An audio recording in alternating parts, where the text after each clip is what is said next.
और हम आ गए हैं हमारे चैनल पे लोड ना लो। लोड ना लो का मतलब होता है कि कोई भी टेंशन आपको नहीं करनी है, बिल्कुल जम के पढ़ाई करनी है, कोई टेंशन मत लीजिए, सिर्फ और सिर्फ पढ़िए, जम के पढ़िए अच्छी तरीके से।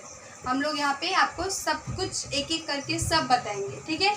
तो हम सूक्ष्म जीवों के बारे में बात करेंगे आज से।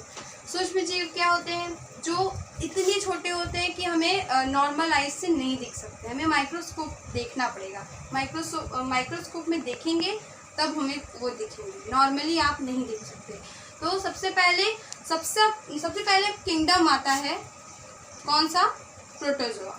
प्रोटोजोआ के बारे में हम लोग बात करेंगे। प्रोटोजोआ, इसका नाम ही प्रोटो, पहले, सबसे पहले जो आए प्रोटोजोआ।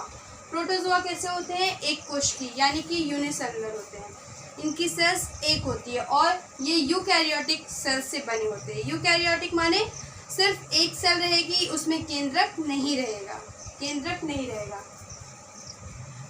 रहेगा। सबसे पुरानी सेल्स से बने रहते हैं ये। इनका जो हैबिटेट है, जो यहाँ जैसी जगहों पे रहते हैं, ये मॉइस्ट माने बहुत नमीदार जगहों पे रहते हैं। जैसे मिट्टी हो गई, सॉइल, और सी हो गया माने समुद्र हो गया, समुद्र में, मिट्टियों में, और ऐसे ही सबसे ज़्यादा नमी वाले पे रहते, समझ लीजिए आप।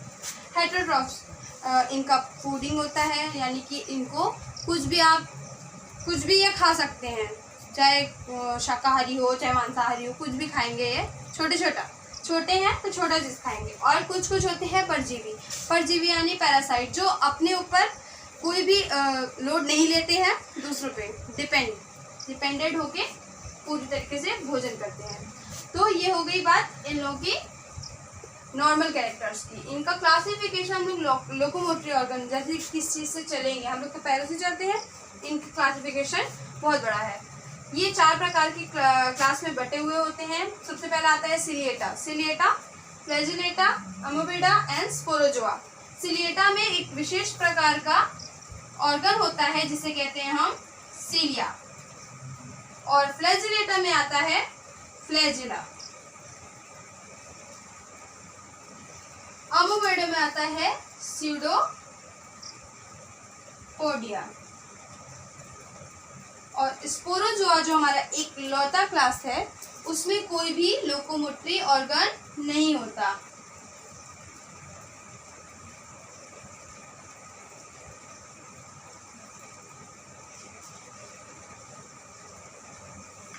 नो लोकोमोटरी ऑर्गन, ठीक है। ये हमारी बात हो गई इसकी, और इसका हम लोग एग्जांपल देख लेते हैं। सिलिएटा में हमें पढ़ना है पैरामीशियम,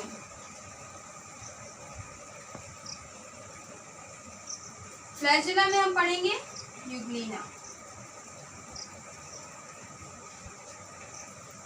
और अमोबिडा में पढ़ेंगे अमीबा। स्पोरोजोआ में बहुत बड़ा है, इसलिए इसमें बहुत सारे जीव हैं, इसलिए हमें बाद में बताएंगे, ठीक है। पहले हम पैरामीशियम के बारे में जान लेते हैं, ठीक है। आगे बढ़ते हैं नेक्स्ट क्लास की ओर। चलिए, हाय फ्रेंड्स, आई एम प्रेरणा। आज हम लोग पढ़ने जा रहे हैं पैरामीशियम के बारे में। सबसे पहले इसका क्लासिफिकेशन देख लेते हैं। किंगडम इसका होगा प्रोटिस्टा। फाइलम हम लोग पहले बता चुके हैं कि ये प्रोटोजोआ में आता है। क्लास क्या है इसकी?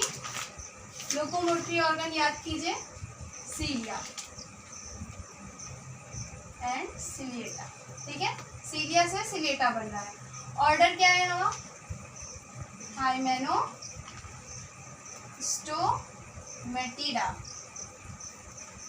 इसको थोड़ा आपको याद करना होगा, बाकी सब तो मैंने पहले बता ही दिया था। जीनस पैरामीशियम, और हम लोग आज जो स्पीसीज पढ़ने जा रहे हैं ये कैंडेटम,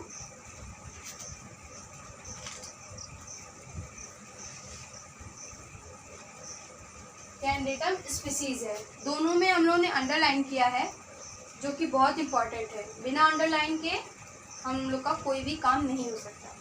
चलिए, आज हम लोग पढ़ने जा रहे हैं। सबसे पहले आता है पैरामीशियम। पैरामीशियम क्या होता है?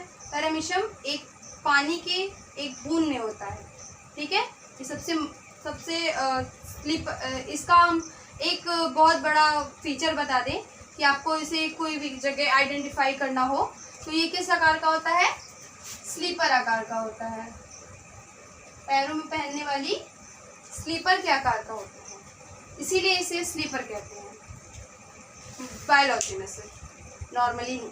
ठीक है, इसमें सबसे पहले आता है बात कि ये लोकोमोशन कैसे करता है। तो लोकोमोशन इसका सीलिया द्वारा होता है। ठीक है, इसमें जो पेलिकल होती है, पेलिकल होती क्या है, पेलिकल ये जो पूरा बॉडी बना रहा है ये क्यूटिकल की पेलिकल होती है। ठीक है, ट्राइकोसिस्ट इसको श्रिंक करने में मदद कर, श्रिंक माने कि कहीं से भी हिलाने डुलाने में, या अंदर से अंदर पानी चला गया तो खूब तेज से हिलेगा, ये ट्राइकोसिस्ट ये काम करती है। एंटीरियर कॉन्ट्रैक्टाइल वैक्यूल, आपको बहुत नया लग रहा होगा, ये कॉन्ट्रैक्टाइल वैक्यूल वो उसे कहते हैं, खाने को आप खाएंगे तो ये शायद क्या पचाने में सहायता करती है। और इसका ये एक्टोप्लाज्म होता है, ये हमारा ट्राइकोसिस्ट है, इसके बीच में जो सबसे पहला प्लाज्म होता है, माने सबसे पहला जो लिक्विड आता है उसे एक्टोप्लाज्म कहते हैं। नीचे जाके अगर आप और अंदर जाएंगे तो इसे एंडोप्लाज्म कहेंगे। सेल का कोई भी वो होगा तो अंदर होगा कोई भी लिक्विड तो इसे एंडोप्लाज्म कहेंगे। ये हमारा फूड वैक्यूल है। फूड वैक्यूल में दो प्रकार का काम होता है। एक तो होता है कि फर्स्ट हम जो खाना खाते हैं डायरेक्ट, यानी जो ये खाना खाता है डायरेक्ट, और जो इनडायरेक्ट जो भी खाएगा, ये नॉर्मली फूड वैक्यूल का काम है कि उसको अब सेलेक्ट करेगा कि कौन सा बाहर रखना है, कौन सा अंदर रखना है। ठीक है, ये एंडोप्लाज्म माने जो अंदर का जो लिक्विड भरा हुआ है वो एंडोप्लाज्म हुआ। माइक्रोन्यूक्लियस क्या करता है, माइक्रोन्यूक्लियस नॉर्मली रिप्रोडक्शन में बहुत इंपॉर्टेंट रोल है इसका। पूरी तरीके से इसका रिप्रोडक्शन हुआ तो ये पूरा माइक्रोन्यूक्लियस करेगा। और मैक्रोन्यूक्लियस का कोई ज़्यादा काम नहीं होता। मैक्रोन्यूक्लियस वेजिटेटिव होता है, मतलब कोई नॉर्मली नहीं। अगर माइक्रोन्यूक्लियस खराब हो गया तो नॉर्मली रिप्रोडक्शन ये भी कर सकता है, पर बहुत ही अलग कंडीशन में, ज़्यादातर नहीं होता। ये ओरल ग्रुप जो होता है इसका, ये पैरामीशियम का पूरी तरीके से आप माउथ कह सकते हैं। वेस्टिब्यूल क्या है, ये माउथ के नीचे का जो पार्ट है, जैसे हम लोग के माउथ के नीचे का ये चीज़ पार्ट है, वैसे वेस्टिब्यूल होता है। और ये साइटोसोम होता है। ये अगर कोई भी खाना आ रहा है तो ये तो पहले बात समझ लीजिए सेलेक्टिव फूडर है। सेलेक्टिव फूडर मतलब कोई भी खाना आ रहा है डायरेक्ट नहीं खाता, पहले वो देखता है कि ये खाना मेरे खाने लायक है या नहीं। अगर खाने लायक होता है तब वो इसके जरिए, जो साइटोसोम है उसके जरिए अंदर लेता है। ये चीज़ यहाँ से पूरा खुल जाएगा, खुलेगा तो ये यहाँ पे आएगा, तो ये साइटोसोम साइटोफेरिंग्स पूरा आके एक नया फॉर्मेशन ऑफ फूड वैक्यूल, पूरी फूड वैक्यूल की नया मतलब पूरा फूड वैक्यूल बना लेते हैं। जैसे ये खाना आया और ये यहाँ पे इकट्ठा होके ये यहाँ से अलग हो जाएगा, ये पूरा का पूरा यहाँ से अलग हो जाएगा। फिर ये इस तरीके से देख सकते हैं आप, ये सब की तरह ये भी मूवमेंट अपना अंदर अंदर करता रहेगा, इसको पूरा बड़ा होने में मदद करेगा।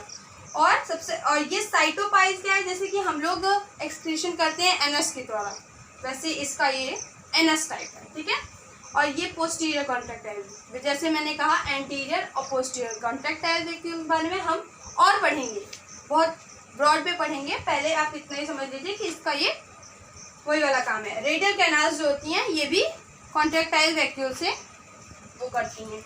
और जो ये कॉर्डल टफ्ट है, सबसे मोस्ट इम्पॉर्टेंट, आप पैरामीशियम कैंडिडम में पढ़ रहे हैं। अगर कोई और स्पीसीज होगी में उसका सीलिया अलग होगा, उसका सीलिया का जो स्ट्रक्चर होगा वो सबसे अलग होगा। इसमें कॉर्डल टफ्ट पाया जा रहा है, इसलिए इसका नाम कॉर्डल पैरामीशियम कैंडिडम होगा। ठीक है, कॉर्डल टफ्ट के कारण। ठीक है, आज इसी बारे में ये पढ़ लिए हैं हम लोग। अगला इसका मूवमेंट पढ़ेंगे, मूवमेंट वो भी कैसे करता है पूरी तरीके से। ठीक है, थैंक यू।